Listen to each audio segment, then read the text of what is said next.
हाथ पैरों में सुन्नपन होना, झंझनाहट होना, टिंगलिंग सेंसेशन होना और साथ में ऐसा लगना कि जैसे हाथ और पैरों में चींटी काट रही हों। ये हो सकता है नर्व डैमेज की वजह से, जैसे कि सर्वाइकल स्पॉन्डिलाइटिस, डिस्क प्रोलैप्स में, या फिर शुगर के बढ़ने से। आखिर हम जानेंगे कैसे कि ये हमारा नर्व डैमेज की वजह से हो रहा है प्रॉब्लम या फिर शुगर बढ़ने की वजह से हो रहा है। इसके लिए आपको करना होगा शुगर पोस्टपेरेंडियल और फास्टिंग शुगर और HbA1c टेस्ट। इसके अलावा अगर आपको नर्व डैमेज है तो इसके लिए डॉक्टर आपको लिख सकते हैं कि आप MRI कराइए अपने स्पाइन का। अगर स्पाइन का MRI कराते हैं तो आपको पता चल जाता है कि किस नर्व के सेक्शन में या स्पाइनल कॉर्ड के कौन से नर्व में आपको डैमेज है या डिस्क प्रोलैप्स है या डीजनरेशन स्टार्ट हो गया है। अगर वहाँ पे MRI में कोई भी प्रॉब्लम नहीं दिखती है देन शुगर की तरफ हम लोग बढ़ते हैं। अगर आपका शुगर बढ़ा हुआ है,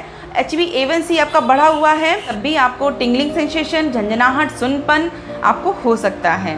मैं हूं डॉक्टर प्रीति, आपका बहुत बहुत स्वागत करती हूं अपने YouTube चैनल में।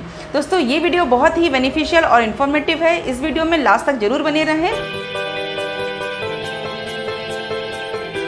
अगर आपके MRI में नर्व डैमेज आ गया है तो उसके लिए नर्व डैमेज की वजह से होने वाली झंझनाहट और सुन्नपन का मैं वीडियो पहले ही बना चुकी हूँ, आप वहाँ से देख सकते हैं। वहाँ पर मैंने सिम्टम्स के अकॉर्डिंग बहुत सारी मेडिसिन डिस्कस की हुई हैं। अब बात कर लेते हैं यहाँ पर, अगर आपको शुगर बढ़ने की वजह से झंझनाहट और सुन्नपन हो रहा है तो उसको हम बोलते हैं डायबिटिक न्यूरोपैथी, यानी कि शुगर बढ़ने की वजह से नर्व में टिंगलिंग सेंसेशन होना। तो डायबिटिक न्यूरोपैथी में आपको सिर्फ झंझनाहट और सुन्नपन का ही समस्या नहीं हो सकती है, इसके अलावा आपको और भी दिक्कतें हो सकती हैं, जैसे कि मैं आपको डिस्कस करती हूँ। सबसे पहले आपका डाइजेशन बिगड़ सकता है, यानी कि आपको कॉन्स्टिपेशन रह सकता है। जैसे कि दोस्तों ये भी हमको पहले से पता है, अगर आपके बॉडी में शुगर ज़्यादा है तो आपको इन्फेक्शन लगने के चांसेस बढ़ जाते हैं, क्योंकि जो बैक्टीरिया और वायरस होते हैं एनवायरनमेंट में उनको जीवित रहने के लिए शुगर की ज़रूरत पड़ती है। और अगर बॉडी में आपके शुगर बढ़ी हुई है तो बैक्टीरियल इन्फेक्शन और वायरल इन्फेक्शन होने के चांसेस बढ़ जाते हैं। डायबिटिक न्यूरोपैथी की वजह से दोस्तों फीमेल्स में वेजाइनल ड्राइनेस भी देखी जा सकती है। इसके अलावा जिन व्यक्तियों में, जिन मेल पर्सन में अगर शुगर बढ़ी हुई होती है तो उनमें इनफर्टिलिटी भी हो सकती है, यानी कि जो स्पर्म है उनका, उसकी मोटिलिटी भी कम हो सकती है, नंबर ऑफ स्पर्म भी कम हो सकते हैं। डायबिटीज़ की वजह से आईज़ की जो मसल्स होती हैं वो रिलैक्स होना स्टार्ट हो जाती हैं, जिसकी वजह से आपको डबल विज़न की भी प्रॉब्लम हो सकती है। आईज़ में स्ट्रेन हो सकता है, जिसकी वजह से आपको धुंधला भी दिख सकता है। डायबिटिक न्यूरोपैथी की वजह से यूरिनरी ब्लैडर, जहाँ पर यूरिन कलेक्ट होती है, वहाँ की मसल्स भी रिलैक्स हो सकती है, जिसकी वजह से आपको बार बार लग सकता है कि यूरिन जैसे आ रही है, या फिर ऐसा भी लग सकता है कि आप यूरिन पास करके आते हैं लेकिन फिर भी आपको कि थोड़ा सा भी यूरिन अभी रह गया है। दोस्तों डायबिटीज़ होने की वजह से, यानी कि अगर शुगर बढ़ गया है तो ब्लड सर्कुलेशन वीक हो जाता है, उसकी वजह से हमको चक्कर भी देखने को मिलता है कुछ पेशेंट्स में। दोस्तों इसके अलावा एक और सिम्टम्स है कि जिन पेशेंट में अगर शुगर बढ़ जाती है तो उनके जो हाथ और पैर होते हैं उनमें टिंगलिंग सेंसेशन होने लगता है, यानी कि वो हाथ पैर उनके कांपने लगते हैं। अगर आपको ऐसा ही सेंसेशन फील हो रहा है तो इसके पीछे का कारण शुगर बढ़ना भी हो सकता है। अगर आप फ्रेश केस होम्योपैथिक मेडिसिन से करते हैं तो विद इन 1 वीक या 10 डेज में आपकी शुगर नॉर्मल हो जाती है।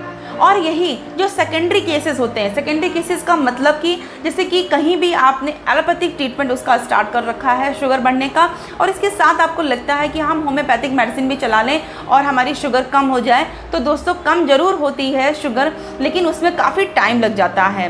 क्योंकि होता क्या है, उसके पीछे का भी रीज़न मैं आपको बताना चाहूँगी। उस टाइम पर हमारी जो बॉडी होती है वो इंसुलिन सिक्रीट कर रही होती है, लेकिन सफिशिएंट मात्रा में नहीं कर रही होती है, जिसकी वजह से शुगर हमारे ब्लड में बढ़ जाता है। अब होता क्या है कि ग्लैंड कुछ ना कुछ तो काम कर रही है, यानी कि इंसुलिन का सिक्रेशन थोड़ा बहुत कर रही है।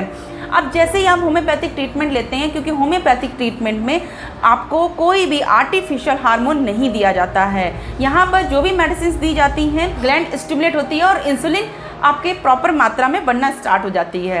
अब दोस्तों बात कर लेते हैं, जैसे ही एलोपैथिक ट्रीटमेंट ले रहे होते हैं उस मेडिकेशंस में आपको आर्टिफिशियल इंसुलिन दी जाती है, जिससे होता क्या है कि जो हमारी ग्लैंड होती है जहाँ से इंसुलिन सिक्रीट होता है वो वहाँ से निकलना बिल्कुल बंद हो जाता है, क्यों? हमारी बॉडी को ये पता चल जाता है कि आर्टिफिशियली हमको बाहर से तो इंसुलिन मिल ही रहा है, तो हमको क्यों काम करना। यानी कि ग्लैंड के पास कोई सेंसेशन नहीं जाता है कि आपको प्रोडक्शन बढ़ाना है इंसुलिन का। इसकी वजह से जो ग्लैंड होती है वो थोड़े दिन के बाद डिपेंडेंट हो जाती है मेडिसिन पर, और उसके बाद वो इंसुलिन का जितना भी सिक्रीशन वो कर रही होती है वो बिल्कुल बंद हो जाता है। उसके बाद अगर आप होम्योपैथिक मेडिसिन लेते हैं, उसमें हम ग्लैंड को एक्टिव करते हैं कि आपको इंसुलिन का प्रोडक्शन स्टार्ट करना है, इसलिए टाइम लग जाता है। चलिए दोस्तों, अब बात करते हैं इसके होम्योपैथिक ट्रीटमेंट के बारे में। दोस्तों, जो मैं मेडिसिन डिस्कस करूंगी वो है आपकी शुगर को कंट्रोल करने के लिए, और दूसरी है मसल्स को स्ट्रेंथ देने के लिए, नर्व को स्ट्रेंथ देने के लिए। पहली होम्योपैथिक मेडिसिन है जो कि मदर टिंचर के फॉर्म में है, वो है साइजीजियम जम्बोलिकम मदर टिंचर। दूसरी है विदेनिया मदर टिंचर, की मैंने पहला मेडिसिन का नाम लिया था साइजीजियम जम्बोलिकम मदर टिंचर। ये डायबिटीज़ यानी कि शुगर बढ़ने की बहुत ही अच्छी मेडिसिन है। इसकी आपको मदर टिंचर लेना है। तो मैंने आपको बताया विदेनिया मदर टिंचर, ये करता है मसल्स को टोन, यानी कि मसल्स को स्ट्रेंथ प्रोवाइड करता है। आपको करना क्या है, एक 100 ml की खाली बॉटल लेनी है।